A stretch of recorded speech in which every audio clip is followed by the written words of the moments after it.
Evidentimi biometrik përmes sistemit elektronik për hyrje dhe dalje në vendet e zonës Schengen në vend që të nisë nga fillimi i muajit prill shtyhet për muajin shtator të këtij viti. Në ndërkohë formohet grup pune në nivel ekspertësh e cila që javën e ardhshme do të nisë takimet dhe do të materializojë konkluzionet e mbledhjes së sotme në të nivelit të lartë. Ky është epilogu i takimit të zëvendës kryeministrit dhe ministrit të transportit Aleksandar Nikolovski dhe ministrat tjerë të transportit të Malit të Zi, Serbisë, Bosnjë-Hercegovinës, Kosovës dhe Shqipërisë me përfaqësues të Komisionit Evropian. Sipas njoftimit të Ministrisë së Transportit në takim është diskutuar për tejkalimin e problemeve me të cilat po përballen transportuesit në vendet e zonës Schengen, si dhe gjetjen e një zgjidhje afatgjate për transportuesit.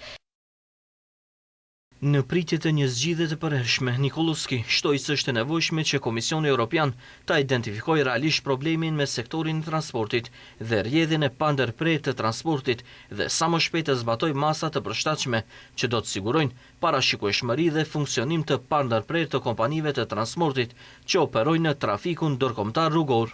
Gjithashtu bëjnë me dije se KE ka potencuar rëndësinë e sektorit të transportit dhe ndikimin në ekonominë e përgjithshme dhe kanë paralajmëruar për kushtim në gjetjen e një zgjidhje afatgjate të pranueshme, e cila do të jetë në interes të gjitha palëve të tanguara. Ndërsa në takim thonë se është theksuar se kjo temë është shumë e rëndësishme për BE-n dhe në periudhën e vijim do të vazhdojë komunikimi mes të gjitha palëve të përfshira. Javën e kaluar transportues nga Maqedonia e Veriut, Serbia, Mali i Zi dhe Bosnjë-Hercegovina kanë bllokuar pikat kufitare për trafikun e mallrave për shkak të ashpërsimit të procedurave për të hyrë në zonën Schengen.